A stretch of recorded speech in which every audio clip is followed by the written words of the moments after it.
This is KSN News at 6. A Wichita cell phone store is struck again just days after a Hutch jewelry store is hit. In both cases, burglars busted through glass and grabbed as much loot as they could. Good evening, everyone. I'm Stephanie Berger. And I'm John Snyder. Thank you for joining us tonight. It's happened now 4 times in the last couple of months, including twice now at the same store. We're talking about smash and grab burglaries, and now police in Hutchinson and Wichita are working together to see if they're connected. KSN's Justin Kramer has details, new at 6. The door of the Z Wireless Verizon dealer is boarded up after burglars busted through the glass overnight, grabbing smartphones and tablets. It's the same Z Wireless hit back in November by a similar smash and grab burglary. Just 2 weeks after that break-in, AOK Pawn was burglarized after a car busted through the front door, with thieves quickly grabbing everything they could. They smashed and grabbed some of our jewelry. This is the framework for the front of my jewelry store. And in Hutchinson over the weekend, a very similar scene where a car busted through the downtown Main Street storefront around 2 a.m. Saturday, and thieves busted through several display cases. You've already seen this tape like 50 times, but what goes through your mind when you see this? Every time, it makes me sick. Richard Westfall's been selling jewelry in Hutch since the 70s, the last 2 decades, out of his Main Street store. He locks up all the gold, diamonds, and customer merchandise overnight. These thieves made off with mostly silver and cubic zirconium. The whole front has to be rebuilt. So I know the loss of this and the expense of this is going to be way greater than the jewelry I lost. Hutchinson police say they've reached out to Wichita detectives to see if this case could be connected to the pawn shop break-in or the 2 smash and grabs at Z Wireless. In the meantime, Westfall plans to clean up and rebuild his downtown storefront. I'm still in a state of shock that it's not there. Justin Kramer, KSN News. If you have any information about the recent rash of smash and grab burglaries, call either the Wichita or the Hutchinson police. The investigation continues tonight in the case of a gun found at El Dorado High School. It happened Monday after a student reported seeing a weapon on campus. Officials did in fact find a student in possession of a gun. That person was taken into custody. Now the El Dorado Police Department is investigating. No word if any charges will be filed against the student or whoever owned the gun found at the school. Today the principal released this statement, quote, "We appreciate support from parents encouraging students to speak up and never compromise their safety or that of others. Their efforts, along with the diligence of our staff and students, contributed to this situation being resolved quickly and without incident." The former Rooks County Sheriff Randy Axelson will spend 4 years and 1 month in prison for distributing meth. He was sentenced today after pleading guilty to the felony drug charges. An autopsy report on the body of a Hayes teen that was found on Monday declared that her death was accidental. 18-year-old Ksn Armendariz went missing from a house party Saturday night. Officials say she died after falling and hitting her head, and also from hypothermia. KSN's Michaela Lewis has more from our Central Kansas Bureau. We were shocked and saddened to lose one of our students. The death of 18-year-old Ksn Armendariz rocked Hayes High School and the community. She enjoyed life, and she liked to have fun. The Hayes High senior was at a house party in the 1100 block of 250th Avenue Saturday night. Some bad decisions made. Family members say Armendariz was drinking and wandered away from the residence around 9:30 p.m. She walked almost a mile away from the home in Big Creek. At a 6-foot embankment, and she fell from that embankment onto some ice and hit her. As she hit the ice, she also hit her head. Investigators say she then walked a little farther but likely collapsed. Her body was found Monday afternoon. The autopsy determined Armendariz died from hypothermia and a head injury from the fall. There was nothing at the scene to indicate any type of foul play at all. While law enforcement believe her death was accidental and continue to investigate, Hayes High School officials hope Secauli's peers can learn from this tragedy. Our young people make responsible decisions to respect the law, and we also hope that in our community that residency and hosting issues are observed. While lessons are learned, the school took a moment of silence in memory of Secauli and provided counselors for students. We are working with the family and the church and the arrangements to make sure that this week goes by as fast as we can make it and as easy as we can make it to those who are grieving. And the community is supporting the family. Thoughts and prayers go out to the family, the Ormendez family. In Hayes, Michaela Lewis, KSN News. All right, thanks, Michaela. In Goddard, police made a big drug bust when they pulled over a vehicle on Sunday. Officers stopped a 1998 Chevy Tahoe for a traffic violation. They discovered the vehicle was stolen from Albuquerque, New Mexico. Officers say a total of 78 bricks of marijuana were found in the vehicle. Police estimate it has a street value of about $115,000. And what will we pay for a little bit warmer weather? Yeah, we should finally get some tomorrow. Dave Freeman is here with our first forecast. Hi, Dave. Hey, a little January thaw coming our way. We will be able to trade in the winter coats for the spring jackets. Maybe not first thing in the morning, but by the afternoon. That's the way it looks. I think tomorrow morning we'll start off a little bit on the cold side, but we will have fair skies and a warmer wind tomorrow that will help to sweep the cold air out. And no kidding, I think we got a shot at 50 in Wichita by the end of tomorrow afternoon. Okay, it's not a tropical heat wave, but it will feel a lot better, and we should be even milder than that before the week is over and then winter returns. I'll return with the details. All right, Dave, Governor Sam Brownback will give the annual State of the State address in less than a half hour. That's in our News Across Kansas tonight. He'll speak to a joint session of the House and Senate. Brownback expected to share his plans for balancing the state budget. He'll also suggest how legislators should respond to last week's court ruling that declared our state's school finance formula unconstitutional. If you'd like to watch the State of the State address, you can see it live on KSN.com. How much in taxes Kansans will pay on their boats has to be decided by lawmakers this year. The Department of Wildlife, Parks and Tourism recommends that owners be taxed at 20% next year, would then fall to 10% in 2015, and boat owners would be exempt from paying taxes starting in 2016. No word yet on when lawmakers will decide that issue. Wichita City Council is now full as a former member is back on the bench. Paul Gray is again representing the 4th District. He takes the seat vacated by Michael O'Donnell. Members voted 4-2 for him to be on the council. He served District 4 from 2003 to 2011 and left because of term limits. The council also gave the green light to a star bond application for the proposed sports complex at K96 in Greenwich, while another similar project in Bel Air has already applied for star bonds as well. The developers say the two complexes are being built to attract different crowds. Today's vote was 6-0. More and more new businesses opened their doors last year in Kansas. That's the word from the Secretary of State's office today. The annual business formation report shows 13,646 jobs were created in the year 2011. That jumped to 15,008 this year. That's a record for the state of Kansas. It looks like Slugger, the mascot for the Kansas City Royals, will be back in court. In September of 2009, a fan, John Coomer, claims a hot dog thrown by Slugger hit him in the eye, causing serious damage. His original lawsuit asked for more than $25,000. A Jackson County jury ruled that fans accept the risk of being hit by flying objects when they go to a baseball game, but a court of appeals overturned that decision. No word when the mascot will be in court. Still to come here at 6 o'clock, hundreds of parents and teachers are at Century 2 tonight so they can scout out the schools they may want to attend. Usually things are torn down to make parking lots, but now it's the other way around. We'll tell you what will be built at this site on the WSU campus. You're watching KSN News at 6. News and weather when you want at KSN.com.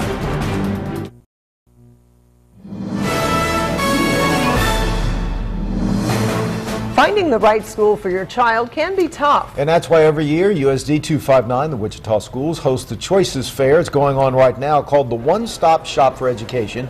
It gives students and parents a chance to find out more about the different programs offered. They can compare what schools offer and what would be the best fit for their kids. One new feature this year is transition classes for students moving on to the next grade. We know that sometimes going from middle school to high school or from elementary to middle school can be kind of hard for both the students and the parents. So these are sessions that the parents can go to, ask questions, learn how they can support their kids as their child goes on to a bigger school. The Choices Fair runs until 8 tonight at the Exhibition Hall, Century 2. Wichita State University is closer to having new campus housing. The developer of the 700-bed on-campus building has been selected. In addition, the main contractor has been picked, as well as the architecture firm. But WSU officials say the final contracts still have not been signed. The new campus housing was a goal set by President John Bardo soon after he came to WSU. Dave is back in just a moment. More on that warm-up we've been waiting all week for. Stay tuned. You'll have the weather after this.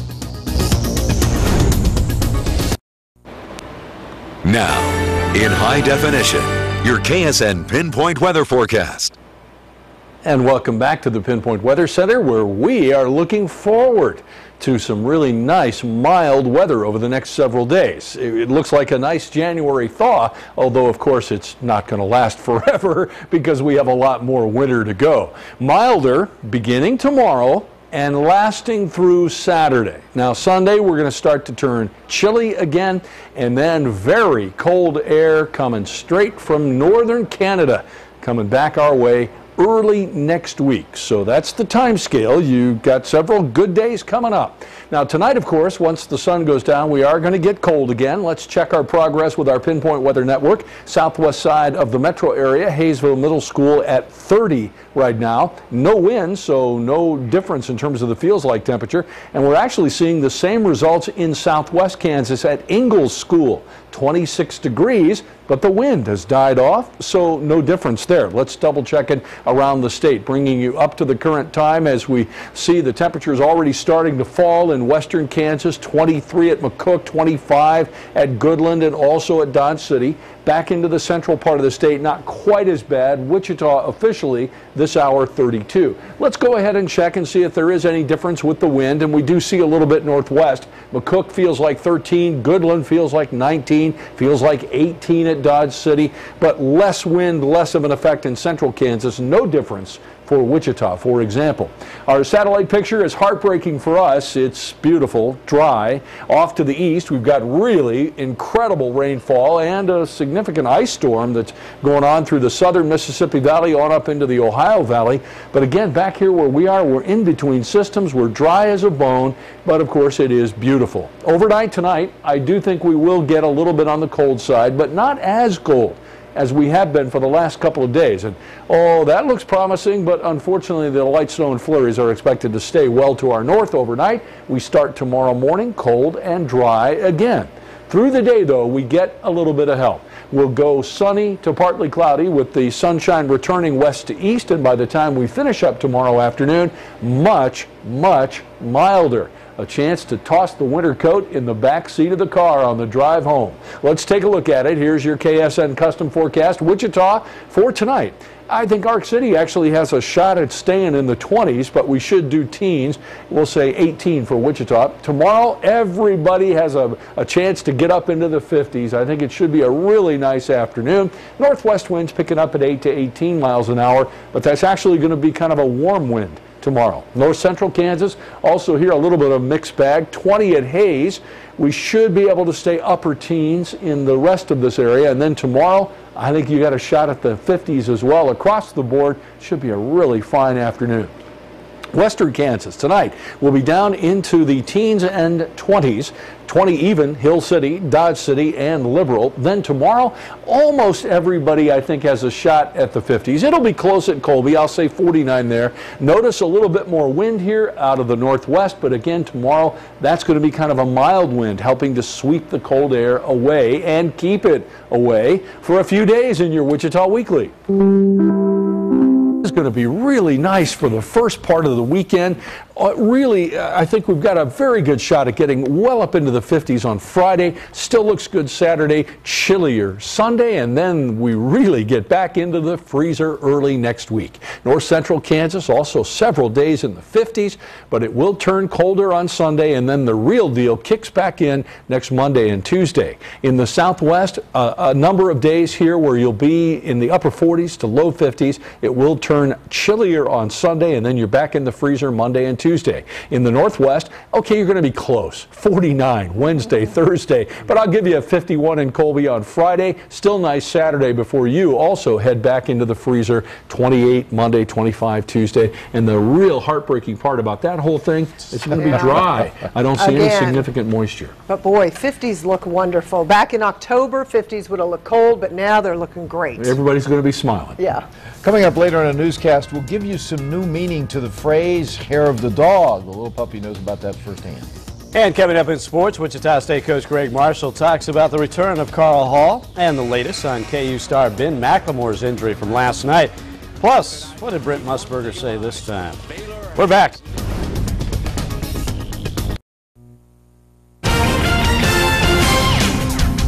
Hello, everybody. A great win for the Kansas Jayhawks last night over the Baylor Bears, but hearts were dropping near the end of that game. That's because leading scorer, Jayhawks star Ben McLemore, went down with an ankle injury. And while he appeared in a lot of pain, McLemore was able to walk off the court, and Coach Bill Self said afterwards he doesn't think the injury was too serious.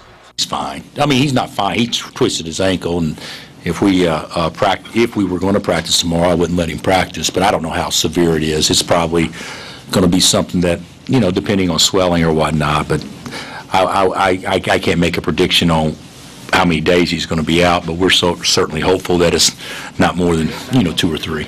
My heart dropped because to see somebody like that who worked hard, you just don't want to see nothing bad happen to him. KU winning last night's game 61-44. Baylor's 44 points, the fewest a KU team has allowed in a conference game since 2007. The Jayhawks now 3-0 in the Big 12. An honor today for Coach Bill Self. He will be inducted into the Oklahoma Sports Hall of Fame. Besides his coaching accomplishments, Self, a native of Edmond, was the 1981 Oklahoma High School Player of the Year before going on to play 4 seasons at Oklahoma State. Self will be inducted August 5th at the National Cowboy and Western Heritage Museum in Oklahoma City. Wichita State basketball coach Greg Marshall was talking to a group of boosters today, and they told him they've really enjoyed watching him plug in different players to cover for all the injuries lately. Well, it hasn't been that much fun for the coach. That's why he is very glad to see Carl Hall coming back in the lineup. The Wichita State senior has missed 7 games with a broken thumb. He will be in the lineup tomorrow night at home against Illinois State. And while the coach isn't sure how many minutes the big guy is going to play, it's just good to have his presence on the court.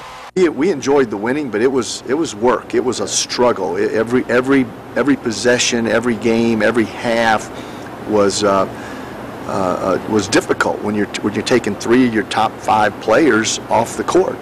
We'll have one of those 5 back, and to what degree we'll have him back, I'm not sure, but we're going to have him back. And just like we said, his presence is going to be beneficial. I think we had a little extra bounce in our step in practice yesterday with Carl being out there. And again, the Shockers at home tomorrow against Illinois State. The Redbirds picked to finish second in the Missouri Valley, off to an 0-5 start in the conference. All right, back to KU's game last night, where Brent Musburger was once again raising a few eyebrows. Remember, ESPN, the network, apologized for Musburger after it said he went too far in complimenting this young lady, the girlfriend of Alabama quarterback A.J. McCarron, during the national championship game. Well, last night at Allen Fieldhouse, Musburger's first game back on the air, and he signed off with this little comment we think about his colleague, Holly Rowe. For Fred Fraschilla and Holly Rowe, it was really smoking tonight. I want to say so long from Lawrence. A lot of people talking about this today. ESPN claiming Musburger said it is smoking and not Holly Rowe. I think he did say it. I think that's how I heard it. I think he's having a little fun with ESPN because I don't think he was too happy they apologized for him. I agree with you. I wonder how Holly feels about smoking. We'll find out. Well, if you drink a lot of vodka, you're sure to get a hangover, right? But that actually saved a puppy's life. We'll tell you how next.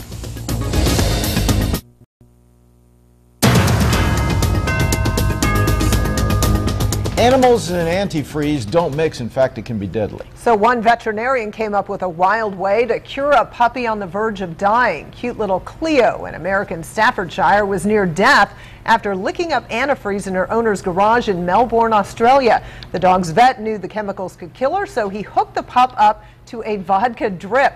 The doctor says the alcohol sucks the toxins from the antifreeze out of the dog's system. It took an entire bottle and a half of the hooch, but it worked. Cleo's owner says the dog was pretty hungover, but is now doing great.